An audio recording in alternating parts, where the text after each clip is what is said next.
मैं भी तो भूत प्रेत को नहीं मानता, पर कभी कभी कुछ ऐसी घटनाएं घट जाती हैं कि भूत प्रेत के अस्तित्व को नकारना बनावटी लगता है। बात कोई 15-16 साल पहले की है। मैं जिस जगह पर काम करता था वहीं पास में एक फ्लैट किराए पर लिया था। इस फ्लैट में मैं अकेले रहता था। हाँ, पर कभी कभी कोई मित्र संबंधी आदि भी आते रहते थे। इस फ्लैट में एक बड़ा सा हॉल था और इसी हॉल से संबंध एक बाथरूम और रसोई घर। एक छोटे से परिवार के लिए यह फ्लैट बहुत ही अच्छा था। और सबसे खास बात इस फ्लैट की यह थी कि यह पूरी तरह से खुला खुला था। मैं आपको बता दूं कि इस फ्लैट का हॉल बहुत बड़ा था और इसके पिछले छोर पर शीशे जड़ित दरवाजे लगे थे जिसे आप आसानी से खोल सकते थे। पर मैं इस हॉल के पिछले भाग को बहुत कम ही खोलता था, क्योंकि कभी कभी भूल बस अगर यह खुला रह गया तो बंदर आदि आसानी से घर में आ जाते थे और बहुत सारा सामान इधर उधर कर देते हैं। आप सोच रहे होंगे कि बंदर आदि कहां से आते होंगे, तो मैं आप लोगों को बताना भूल गया कि यह हमारी बिल्डिंग एकदम से एक सुनसान किनारे पर थी और इसके अगल बगल में बहुत सारे पेड़ पौधे, जंगली झाड़ियां आदि थीं। अपने फ्लैट में से नीचे झांकने पर सांप आदि जानवरों के दर्शन आम बात थी। एक दिन शाम के समय मेरे गांव का ही एक लड़का जो उसी शहर में किसी दूसरी कंपनी में काम करता था मुझसे मिलने आया। मैंने उससे कहा कि आज तुम यहीं रुक जाओ और सुबह यहीं से ड्यूटी चले जाना। पर वह बोला कि मेरी ड्यूटी सुबह 7 बजे से होती है, इसलिए मुझे 5 बजे जगना पड़ेगा और आप तो 7 से 8 बजे तक सोए रहते हैं, तो कहीं मैं भी सोया रह गया तो मेरी ड्यूटी नहीं हो पाएगी। इस पर मैंने कहा कि कोई बात नहीं, एक काम करते हैं, 4 बजे सुबह का अलार्म लगा देते हैं और तुम जल्दी से झककर अपने लिए टिफिन भी बना लेना। पर हाँ, एक काम करना, मुझे मत जगाना। इसके बाद वह रहने को तैयार हो गया। रात को खा पीकर लगभग 11:30 तक हम लोग सो गए। हम दोनों हाल में ही सोए थे। मैं खाट पर सोया था और वह लड़का लगभग मेरे से 2 मीटर की दूरी पर चटाई बिछाकर नीचे ही सोया था। एक बात और, रात को सोते समय भी मैं हाल में 0 वॉट का बल्ब जलाकर रखता था। अचानक लगभग रात के 2 बजे मेरी नींद खुली।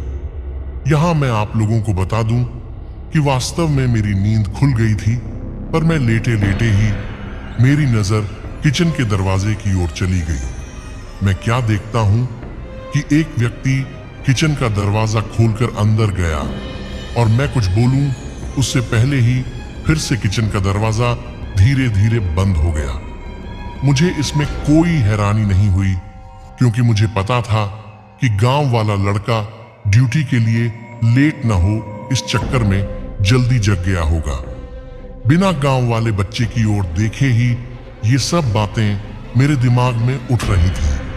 पर अरे यह क्या, फिर से अचानक किचन का दरवाजा खुला और उसमें से एक आदमी निकलकर बाथरूम में घुसा और फिर से बाथरूम का दरवाजा बंद हो गया। अब तो मुझे थोड़ा गुस्सा भी आया, और चूंकि वह गांव का लड़का रिश्ते में मेरा लड़का लगता है, इसलिए मैंने घड़ी देखी और उसके बिस्तर की ओर देखकर गाली देते हुए बोला कि बेटे, अभी तो 3 भी नहीं बजा है और तू झक कर खटर पटर शुरू कर दिया। अरे यह क्या। इतना कहते ही अचानक मेरे दिमाग में यह बात आई कि मैं इसे क्यों बोल रहा हूं, यह तो सोया है। अब तो मैं फटाक से खाट से उठा और दौड़कर उस बच्चे को जगाया। वह आंख मलते हुए उठा, पर मैं उसको कुछ बताए बिना सिर्फ इतना ही पूछा कि क्या तुम 2 से 3 मिनट पहले जगा था? तो वह बोला नहीं तो, और वह फिर से सो गया। अब मेरे समझ में कुछ भी नहीं आ रहा था। मैंने हाल में लगे ट्यूब को भी जला दिया था। अब पूरे हाल में पूरा प्रकाश था और मेरी नजरें अब कभी बाथरूम के दरवाजे पर तो कभी किचन के दरवाजे पर थीं। पर किचन और बाथरूम के दरवाजे अब पूरी तरह से बंद थे। अब मैं हिम्मत करके उठा और धीरे से जाकर बाथरूम का दरवाजा खोला। बाथरूम छोटा था और उसमें कोई नहीं दिखा। इसके बाद मैं किचन का दरवाजा खोला और उसमें भी लगे बल्ब को जला दिया, पर वहां भी कोई नहीं था। अब मैं क्या करूं? नींद भी एकदम से उड़ चुकी थी। इस घटना का जिक्र मैंने किसी से नहीं किया। मुझे लगा यह मेरा वहम था, और अगर किसी को बताऊंगा तो कोई मेरे रूम में भी शायद आने में डरने लगे। लेकिन इससे पहले कि कहानी और डरावनी हो, एक छोटी सी रिक्वेस्ट है, वीडियो को लाइक जरूर कर देना। इस घटना को बीते लगभग 1 महीने हो गए थे और रात को फिर कभी मुझे ऐसा अनुभव नहीं हुआ। एक दिन मेरे गांव के 2 लोग हमारे पास आए। उनमें से एक को विदेश जाना था और दूसरा उनको छोड़ने आया था। वे लोग रात को मेरे यहाँ ही रुके थे और उस रात मैं अपने एक रिश्तेदार से मिलने चला गया था और रात को वापस नहीं आया। सुबह सुबह जब मैं अपने रूम पर पहुंचा तो वे दोनों लोग तैयार होकर बैठे थे और मेरा ही इंतजार कर रहे थे। ऐसा लग रहा था कि वे बहुत ही डरे हुए और उदास हों। मेरे आते ही वे लोग बोल पड़े कि अब हम लोग जा रहे हैं। मैंने उन लोगों से पूछा कि फ्लाइट तो कल है, तो आज की रात आप लोग कहाँ ठहरेंगे?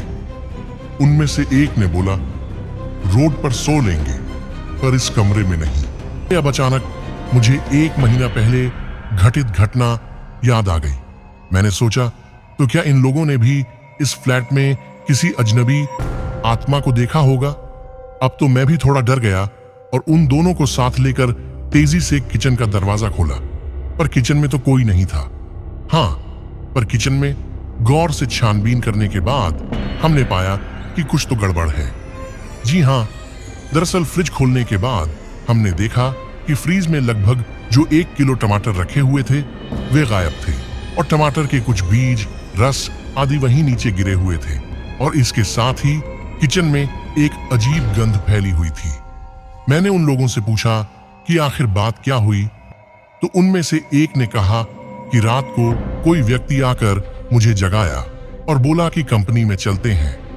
मेरा पर्स वहीं छूट गया है। फिर मैं थोड़ा डर गया और इसको भी जगा दिया। इसने भी उस व्यक्ति को देखा। वह देखने में एकदम सीधा साधा लग रहा था और शालीन भी। हम लोग एकदम डर गए थे क्योंकि हमें वह व्यक्ति इसके बाद किचन में जाता हुआ दिखाई दिया था और उसके बाद फिर कभी किचन से बाहर नहीं निकला और हम लोगों का डर के मारे बुरा हाल था। हम लोग रात भर बैठकर हनुमान का नाम जपते रहे और उस किचन के दरवाजे की ओर टकटकी लगाकर देखते रहे, पर सुबह हो गई है और वह आदमी अभी तक किचन से बाहर नहीं निकला है। अब तो मैं भी थोड़ा डर गया और उन दोनों को साथ लेकर तेजी से किचन का दरवाजा खोला, पर किचन में तो कोई नहीं था। हाँ, पर किचन में गौर से छानबीन करने के बाद हमने पाया कि कुछ तो गड़बड़ है। जी हाँ, दरअसल फ्रिज खोलने के बाद हमने देखा कि फ्रीज में लगभग जो 1 किलो टमाटर रखे हुए थे वे गायब थे और टमाटर के कुछ बीज, रस आदि वहीं नीचे गिरे हुए थे और इसके साथ ही किचन में एक अजीब गंध फैली हुई थी। खैर, पता नहीं यह हम लोगों को वहम था या वास्तव में कोई आत्मा हमारे रूम में आई थी। मैंने इससे छुटकारा पाने के लिए उस फ्लैट को ही चेंज कर दिया और दूसरे बिल्डिंग में आकर रहने लगे।